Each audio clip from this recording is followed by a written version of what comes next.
Hi, Tiger Tots. So we are going to miss you so much while school is closed. Right now, school is closed until April 7th. So that's a long time. So what I'm going to do is every day I'm going to come on here and I'm going to read you a story. Today's story is Corduroy. So the author of our story today, his name is Don Freeman. And Corduroy is the name of this little bear right here. What do you notice about this little bear's clothes? Did you see? He's missing a button. There you go. Man. All right. So we are going to read this story today, and his name is Corduroy.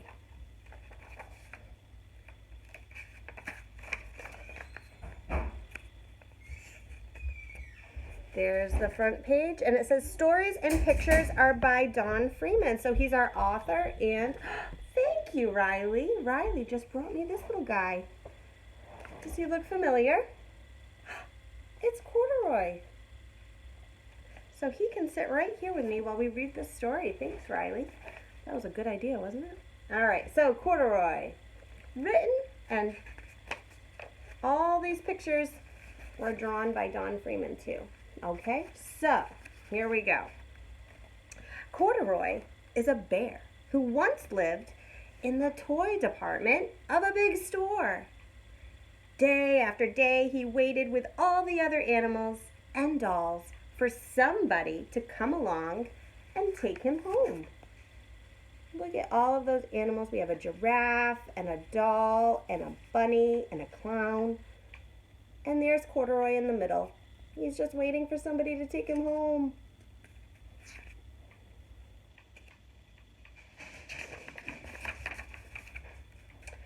The store was always filled with shoppers buying all sorts of things, but no one ever seemed to want a small bear in green overalls.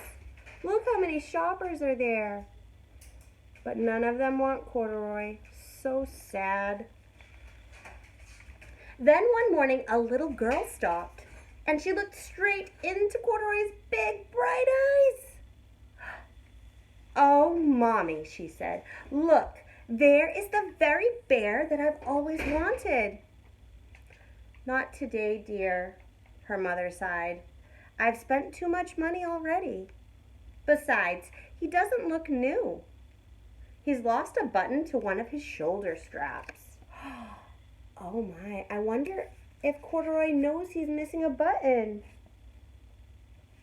Our Corduroy here is not missing a button. He has two.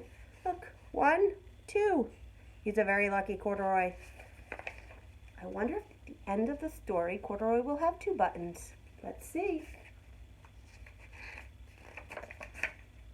Corduroy watched so sadly as they walked away. He thought he was going to get to go home with her. She looks sad too. Do you see her face? She's not happy either. "I didn't know that I lost a button," he said to himself. "Tonight I'm going to go and see if I can find one." Look, this is him noticing that he's missing a button. So sad. But he's going to fix his problem. He's going to go look for one. Late that evening, when all the shoppers had gone and the doors were shut and locked, Corduroy climbed carefully down from his shelf and began searching everywhere on the floor for his lost button. There he is. He's stepping down. He stepped onto the box and then onto the floor.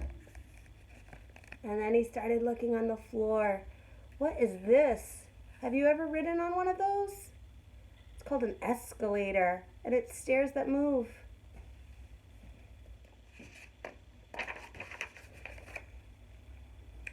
Suddenly, he felt the floor moving underneath him. Quite by accident, he had stepped onto an escalator, and up he went. Oh boy. I don't think a stuffed animal has ever been on an escalator. Could this be a mountain? He wondered. I think I've always wanted to climb a mountain. Is it a mountain? That's okay, he's using his imagination. He stepped off the escalator as it reached the next floor, and there, before his eyes, was the most amazing sight. What does he see? Look how tiny he is compared to everything. Tables and chairs and lamps and sofas and rows and rows and rows of beds. This must be a palace. I've always wanted to live in a palace. Do you think it's a palace? A palace is where a king and a queen and a princess live. Do you think that this is where a king and a queen and a princess live? I don't think so. He wandered around, admiring the furniture. This must be a bed, he said. I've always wanted to sleep in a bed. And up he crawled onto the very large, thick mattress. All at once he noticed something small and round. Why, here's my button, he said.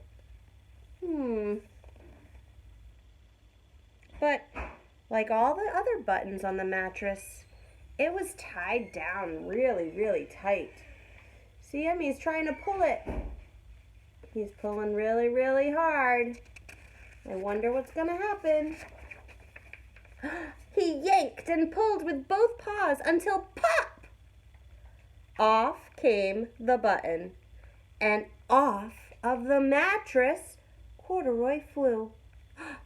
Oh no, he toppled right off the mattress.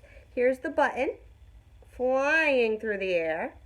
Here's Corduroy toppling off the bed. He's falling. Oh no, he's falling right into this. Bang! Into the floor lamp. Over it went with a crash. Uh-oh. Oh boy, who's coming? Corduroy didn't know it, but there was someone else awake in the store. The night watchman was going on his rounds on the floor above. When he heard the crash, he came dashing down the escalator. Here he comes. He's trying to figure out what made that noise. He's holding a flashlight so he can see. Now, who in the world did that? He exclaimed. Somebody must be hiding around here. It is the night watchman's job to find who's there.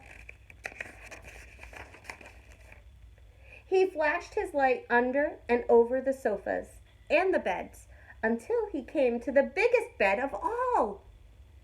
And there he saw two fuzzy little ears. They were sticking up from under the cover. Hello, he said. He found Corduroy. How did you get upstairs? I don't think the night watchman knew that Corduroy woke up in the middle of the night.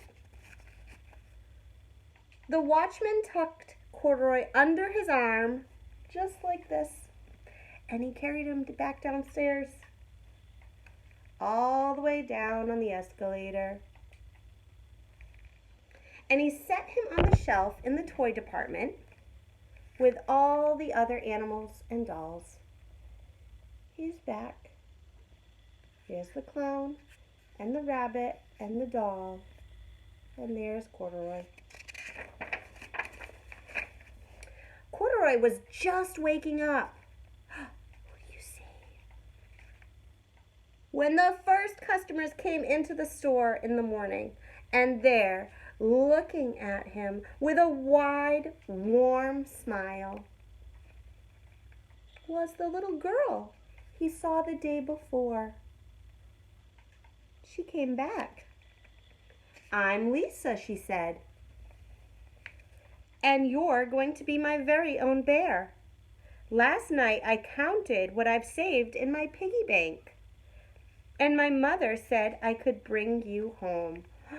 She counted up all the money that she had, and she wanted corduroy so bad that she brought all that money back to the store.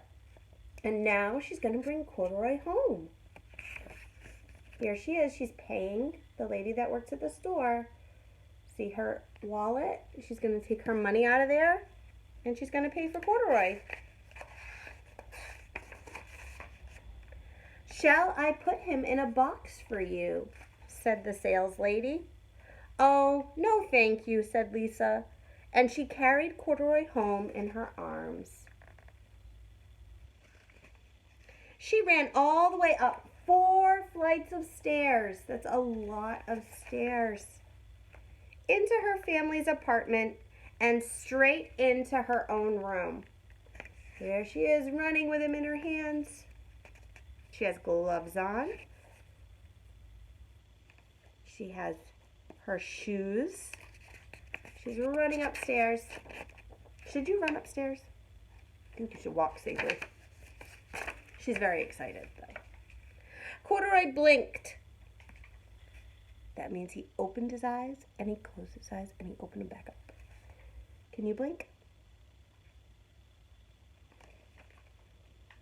There was a chair and a chest of drawers, and alongside the little girl's bed stood a little tiny bed. The room was small, nothing like the enormous palace that he saw the night before in the department store. "This must be home," he said. "I know I've always wanted a home." Lisa sat down with corduroy on her lap, and she began to sew a button on his overalls. "I like you the way you are," she said, "but you'll be more comfortable with your shoulder strap fastened."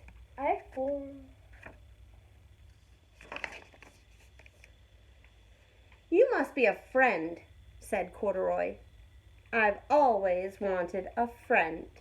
"Me too," said Lisa, and she gave corduroy a great big hug. The end. On the back of the book, we have Lisa and corduroy. So on the front of the book, corduroy is lonely. He's in the store. He only has one button. But at the end of the book, on the back, he's happy. He has a home. And he has 2 buttons, just like our stuffed animal. So I want to thank Riley for sharing his stuffy. That was very nice. And I will put another story up for you tomorrow. I hope you stay nice and healthy, and I will see you when we get back to school.